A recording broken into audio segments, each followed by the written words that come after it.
विद्रोह प्रभात live channel की खबरें निरंतर देखने के लिए इस चैनल को सब्सक्राइब करें। सब्सक्राइब करने के लिए सबसे पहले इस सब्सक्राइब बटन को दबाएं। सब्सक्राइब बटन को दबाने के बाद यहाँ पर बेल आइकन आ जाएगा। बेल आइकन को दबाते ही विद्रोह प्रभात की खबरें आप तक निरंतर पहुंचती रहेगी।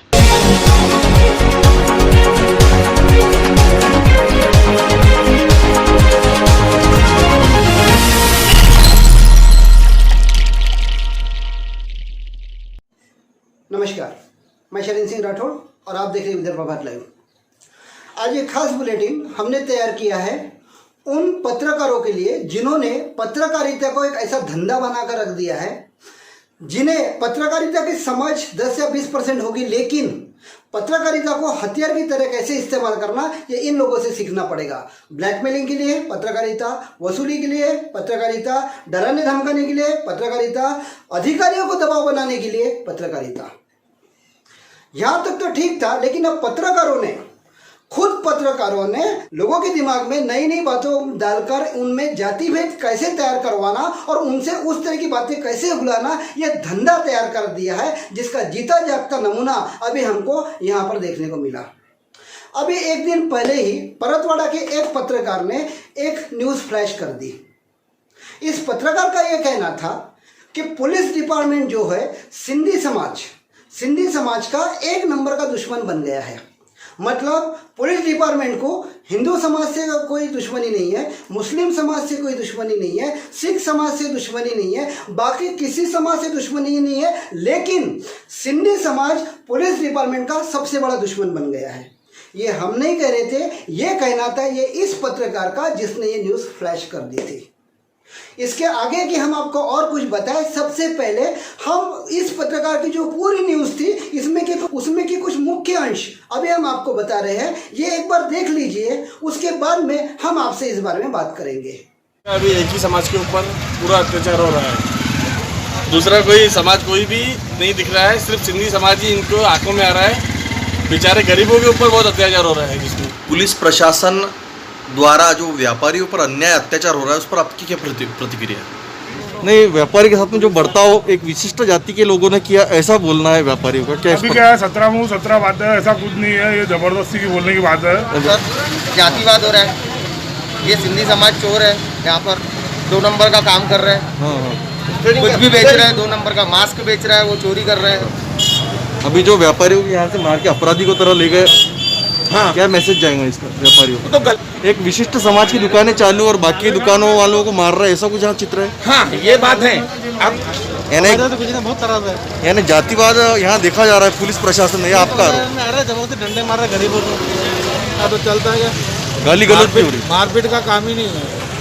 पुलिस वाले गाली गलौज कर रहे हैं, सर गाली गलौज कर रहे हैं, मार रहे बोलते हैं। परतवाड़ा के अंदर व्यापारियों पर पुलिस प्रशासन का जो अत्याचार है दिन ब दिन बढ़ता जा रहा है। व्यापारियों के साथ में अभद्र व्यवहार करना, व्यापारियों को गालियाँ देना, यहाँ तक व्यापारियों को डंडे बरसाना, इस प्रकार की भूमिका परतवाड़ा पुलिस प्रशासन की देखी जा रही है। व्यापारियों के साथ मारपीट करने की हरकत परतवाड़ा के विशिष्ट समाज के एक पुलिस कांस्टेबल द्वारा की जा रही है।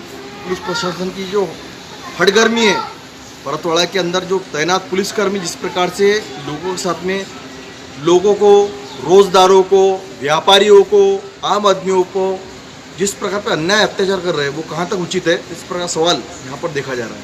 जैसा कि आपने देखा, यहाँ पर ये पत्रकार साहब खुद ही पत्रकार बन गए थे, खुद ही वकील बन गए थे और खुद ही जज भी बन गए थे।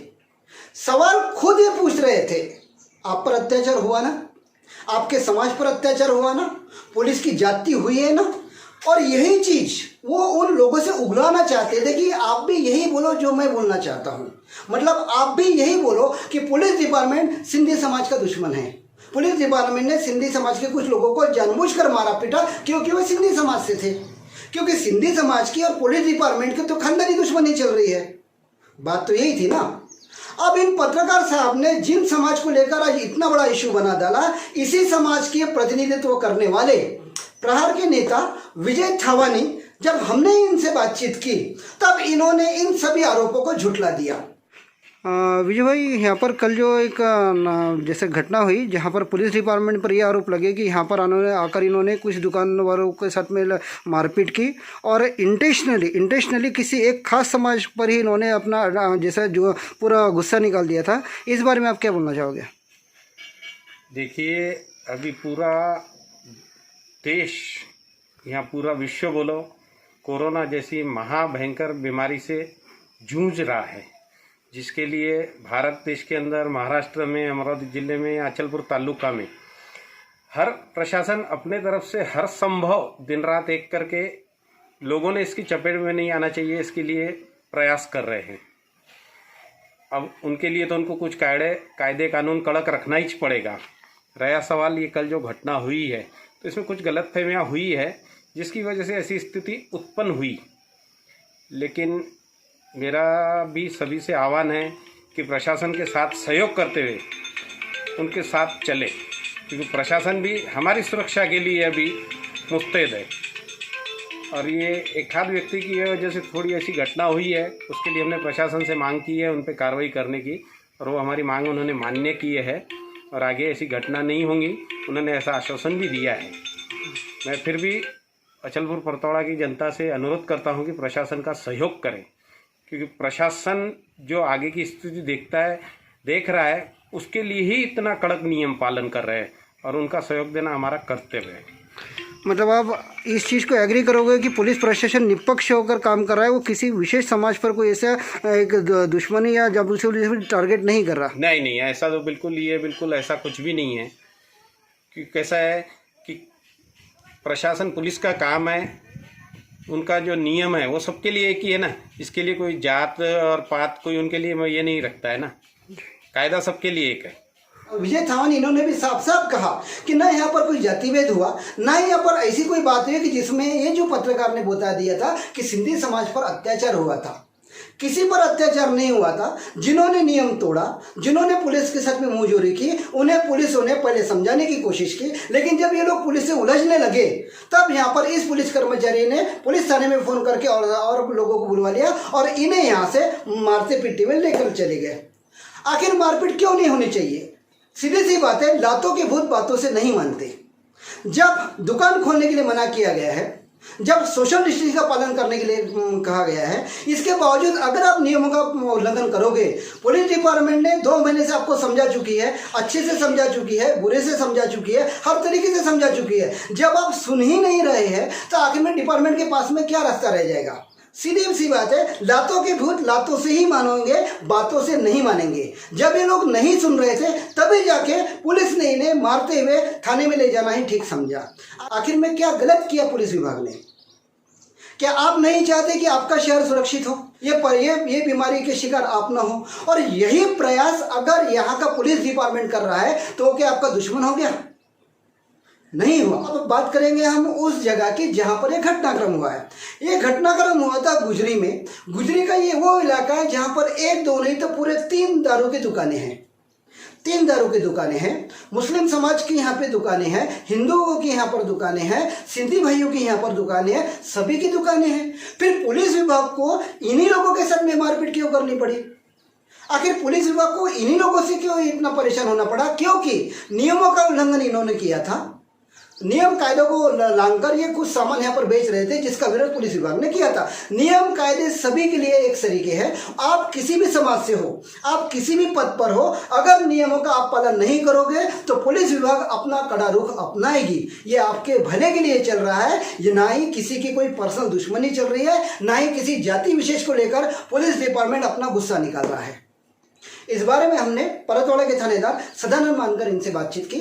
या शहरामध्ये आम्ही व्हॉट्सअपच्या माध्यमातून इतर माध्यमातून ही गोष्ट सांगितलेली आहे की कुठे जातीभेद भेदाभाव ऊच नीच छोटा मोठा हा विचार न करता आपल्याला आपलं शहर हे कोरोना विषाणू संक्रमण मुक्त ठेवायचं आहे। आपली तर आतापर्यंत चांगली प्लस पॉईंटची बाब हीच आहे की आपण आतापर्यंत आपला पूर्ण एरिया आणि आपला तालुका आपला एरिया हा निगेटिव्ह आहे। त्यासाठी प्रत्येकाने आपला सहभाग 90% लोकांचा सहभाग, प्रशासकीय व्यवस्था तर ही प्रत्येक वेळेस काम करणार त्यांची ड्युटी आहे, पण इतर लोकांचंही सहकार्य चांगलंच लाभलेलं आहे। त्याच्यामुळे ही आपण याच्यावर आतापर्यंत मात करू शकलो आणि भविष्यामध्ये सुद्धा हे लक्षात ठेवा की आणि एक हा प्रकार अजूनही आपण पाहिला असेल की सुशिक्षित लोक, आम्ही तो व्हिडिओ म्हणजे व्हॉट्सअपच्या माध्यमातून पाठवलेला आहे की तक्रार देणे हा तुमचा अधिकार आहे। तक्रार द्यायला आले तुम्ही काय लेखी किंवा तोंडी पोलीस स्टेशनला देऊ शकता, परंतु गर्दी करणे, मॉब जमवणे, लोक जमणे, आपण सुशिक्षित आहोत अशिक्षित आहोत आपल्याला साध्या सूचना इतक्या 2 महिन्यापासून मिळत आहेत त्याही आपल्याला पडत नाही आहे. आणि या गोष्टी जेव्हा आपल्यापर्यंत सांगण्यात येतात तेव्हा ते आपल्याला वाईट वाटतात. चुकीची माहिती पोलिसांपर्यंत देऊ नका. आम्ही आपल्याला या ठिकाणी पुन्हा आवाहन करतो की आमची भूमिका एकदम स्पष्ट आणि सरळ आहे. या ठिकाणी आम्ही कोणताही सध्या या गावाच्या हितासाठी बहुसंख्य लोकांच्या हितासाठी आम्ही प्रयत्न करीत आहोत. त्यासाठी काही ठिकाणी पोलिसांचं काही प्रमाणात चुकती असेल, परंतु त्याचा मागचा उद्देश हा स्वतःचा स्वार्थ किंवा इतर गोष्टी नसून तो लोकांच्या हितासाठीचा आहे, हेच मला सांगायचं आहे. आणि कृपया कोणीही पोलिसांबद्दल गैरसमज करू नका. प्रत्येक व्यक्तीला जर काही वाटत असेल तर त्यांनी काय मला पालन करावं लागते. मी जर गाडी घेऊन चाललो तर डबल सीट चाललो काय, सिंगल सीटच आपल्याला अलाव आहे, मी कामाला निघत आहे काय, मी शारीरिक डिस्टन्स ठेवत आहे का, मी मास्क लावत आहे का, या बेसिक गोष्टी जर तुम्ही पालन केलं तर कोणाचं काही म्हणणं नाही आहे. किंवा तुम्ही जर चुकीच्या गोष्टी विकत रस्त्याला फिरून आले आहे आणि त्याला जर तुम्हाला हटकलं कशासाठी तर तुम्ही तेही बोलणं बरोबर नाही. आणि मग तुम्ही लोकांचे काही गोष्टी घेऊन शो करता की यांच्यावर अन्याय केला काय, पोलिसांनी केला काय, स्पेसिफिक केला काय, तर ही बाब काही योग्य वाटत नाही आहे. आणि जर असं असेल तर आपल्याला आम्ही व्हिजिबल पोलिसिंग आमची दिसत आहे. गावामध्ये कोणीही सांगावं, व्यक्तीने सांगावं की या ठिकाणी आम्हाला पोलीस भेटला नाही, मदत मिळाली नाही, पोलीस आमच्यापर्यंत पोहोचला नाही. आम्ही जरी हायटेक नसलो तरी आम्ही तात्काळ सेवा देण्याचा पूर्ण प्रयत्न केलेला आहे. प्रत्येक ठिकाणी पोहोचण्याचा प्रयत्न केलेला आहे. प्रत्येक यंत्रणेला मदत करण्याचा प्रयत्न केलेला आहे. तरी जर आपल्यामध्ये काही शंका कुशंका असल्या तर जे काही चांगले व्यक्ती असेल ते आमच्याशी जर सांगितलं तर आम्ही त्यांच्याशी बोलू शकतो. तरी मी आपल्याला सांगू इच्छितो की आपल्याला या गोष्टीचा त्रास होऊ नये किंवा आपल्या मनाला काही जर त्याच्याबद्दल खंत किंवा परंतु वाटत असेल तर आपण दिलेल्या नियमाचं पालन करावं. आम्ही जर कोणी जो व्यक्ती पालन करते त्या बाबतीत आम्हाला काहीच म्हणणं नाही आहे. आणि आमचं हेच म्हणणं आहे का तुम्ही सर्व व्यवस्थित सुखरूप राहा, व्यवस्थित राहा आणि आपण या बीमारीच्या मुक्त राहा, हीच आमची अपेक्षा आहे. एवढंच आम्हाला बोलायचं आहे. धन्यवाद. तो जैसा कि अभी तक आपने देखा किसी भी समाज पर अत्याचार नहीं हुआ था, लेकिन एक पत्रकार का जो काम रहता वो काम धंधा छोड़कर आप निपक्ष पत्रकारिता किसे बोलेंगे? निपक्ष पत्रकारिता ही नहीं है कि वो हिंदू रहे, मुस्लिम रहे, सिख रहे, ईसाई रहे, सभी के लिए आपकी नज़र, आपकी भावना एक सरी की होनी चाहिए. लेकिन यहाँ पर इन भाई साहब ने सिर्फ सिंधी समाज को एक जगह लेकर रखा था. अब आप पूछेंगे कि आखिर में ऐसा क्यों हुआ, इसका जवाब भी हम आपको अब देंगे. ये जो पत्रकार साहब है, ये जिस हिंदी अखबार में काम करते हैं, इनके संपादक आज सिंधी समाज से है. सिर्फ अपने संपादकों को खुश करने के लिए, सिर्फ लोकल कुछ छुटपुट नेताओं को खुश करने के लिए ये पूरी न्यूज़ तैयार की गई थी. अत्याचार किस पर हुआ था? अत्याचार किसी पर नहीं हुआ था. जिन लोगों ने नियमों का उल्लंघन किया था उन्हें पुलिस विभाग ने पहले समझाने की कोशिश की. जब वे नहीं माने तब ना चाहते पुलिस अधिकारियों को उन पर हाथ उठाना पड़ा. तो क्या उन्होंने गलत किया? नहीं. लेकिन पत्रकारिता को हथियार बनाकर एक बात और यहाँ पर ध्यान दे रही है. जिस तरीके से पत्रकारों के अगर आप सवालों को ध्यान से सुने और आखिरी की जो लाइन आपने सुनी होगी कि पुलिस विभाग यहाँ पर दुश्मनी निकाल रहा है, तो यहाँ पर एक ही बात समझ में आ रही है कि इन पत्रकार साहब के थानेदार मानकर इनसे कुछ निजी कुछ तभी ऐसे मतभेद है जिन मतभेदों को उन्होंने इस तरीके से बाहर निकाल दिया. तो क्या आज एक अधिकारी से जो अगर आपके वैयक्तिक मतभेद है तो आप क्या उसका बदला इस तरीके से निकालोगे? आज परतवाड़ा के थानेदार मानकर इनके बारे में हम एक बात खास आपको बताना चाहेंगे. अपनी ड्यूटी छोड़कर ड्यूटी के बाहर इन्होंने काम किया था सिर्फ आप लोगों की भलाई के लिए. गांव-गांव जाकर, साइकिल से गांव-गांव जाकर वहां पर सभाएं लेकर वहां पर लोगों को जमा करके हर समाज के लोगों से बातचीत करके उन्होंने कोरोना से कैसे बचा जा सके, इससे आप कैसे दूर हो सकते, इन सब के बारे में मार्गदर्शन किया था. उनकी ड्यूटी नहीं थी लेकिन खुद की जवाबदारी समझते हुए उन्होंने ये सब काम किया था. क्यों किया था? जातिभेद करने के लिए? क्यों किया था? क्या आपके लोगों से दुश्मनी चल रही थी? बिल्कुल नहीं. ये उन्होंने अपनी जवाबदारी समझकर खुद होकर काम किया था.